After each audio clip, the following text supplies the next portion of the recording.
Selamat siang, apa kabar semuanya? Mahasiswa-mahasiswa Ibu di tingkat 3 bertemu kembali dengan Ibu Okta di semester 5 ini. Dan adapun mata kuliah yang akan Ibu ajarkan di semester 5 ini adalah mengenai farmasi rumah sakit. Nah, kenapa sih kita perlu belajar farmasi rumah sakit? Karena kita sebagai seorang calon apoteker harus mengerti secara komprehensif tentang farmasi rumah sakit itu. Karena kita nanti akan bekerja salah satunya di rumah sakit. Banyak bidang-bidang pekerjaan yang akan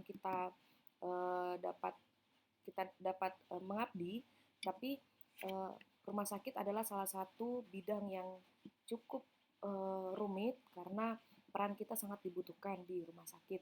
Selain di apotik, di pemerintahan, ataupun di badan POM, dan lain-lain, farmasi rumah sakit salah satu bidang pekerjaan nanti pun yang teman-teman akan mungkin hadapi atau lalui di masa pengabdian sebagai seorang apoteker. Nah, sebelum kita masuk ke pembelajaran mengenai farmasi rumah sakit, Ibu akan sedikit menjelaskan tentang RPS dari farmasi rumah sakit ya.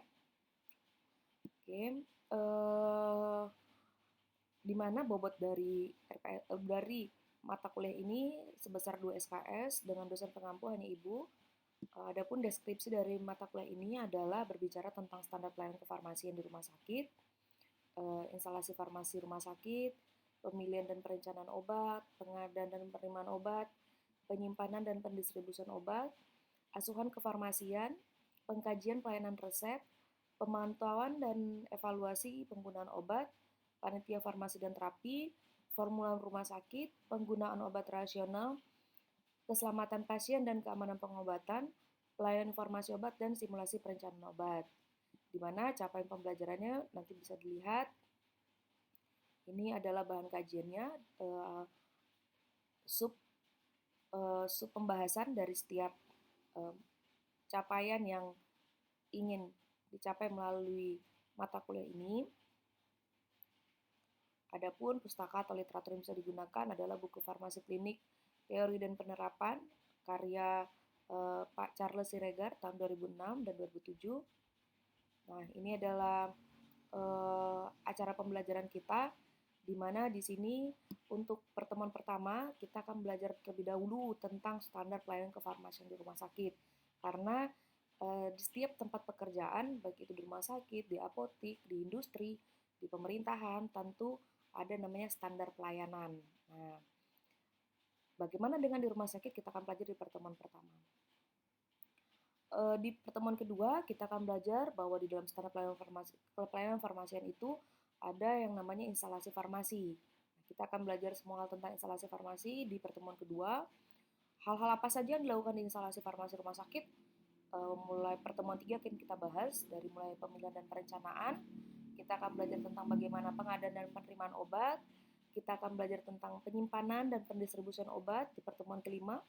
Di pertemuan keenam kita akan belajar tentang asuhan kefarmasian. Ini sudah masuk ke ranah farmasi klinik ya. Dan kita akan belajar tentang pengkajian pelayanan resep. Itu 7 pertemuan di awal, dan pertemuan ke-8 kita akan melakukan UTS. Di pertemuan ke-9 kita akan mempelajari tentang pemantauan dan evaluasi penggunaan obat, belajar tentang panitia farmasi dan terapi, apa itu panitia dan farmasi dan terapi.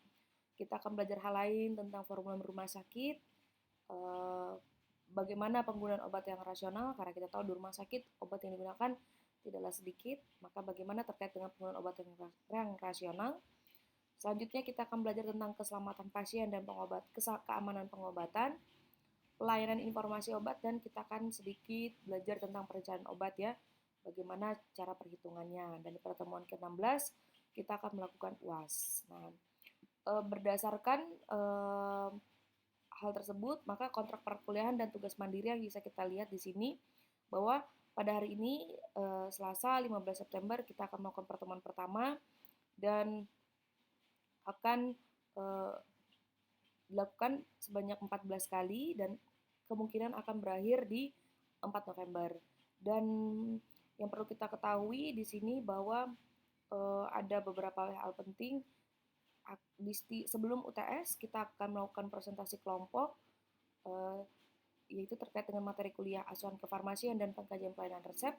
Di sini bisa saja saya akan memberikan kasus dan silakan teman-teman mengerjakan sesuai dengan instruksi dari kasus tersebut. Begitu pula sebelum UAS nanti akan ada sedikit presentasi kelompok 2 kali pertemuan mengenai pelayanan informasi obat dan simulasi perencanaan obat.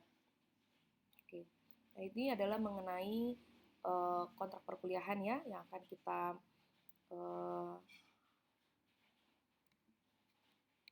coba jalankan di mata kuliah farmasi rumah sakit. Nah, itu sedikit ya tentang RPS dan kita masuk ke pertemuan pertama.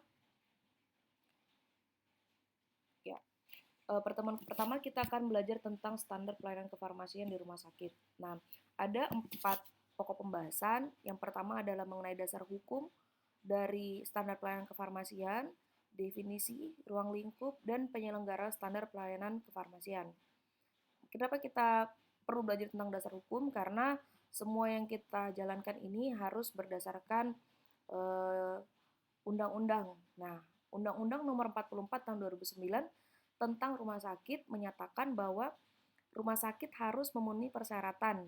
Yang pertama ada 6 ya, ada 6 dan salah satunya adalah tentang kefarmasian. Nah, dinyatakan bahwa persyaratan kefarmasian harus menjamin ketersediaan farmasi, alat kesehatan, dan bahan medis habis pakai yang bermutu, bermanfaat, aman, dan terjangkau. Nah, ini adalah dasar hukum bahwa pelayanan kefarmasian yang dimaksudkan di undang-undang ini harus menjamin ketersediaan yang bermutu, bermanfaat, aman, dan terjangkau. Tentunya untuk menjamin ketersediaan farmasi, alat kesehatan, bahan medis habis pakai yang bermutu, bermanfaat, aman, dan terjangkau tentu tidaklah mudah.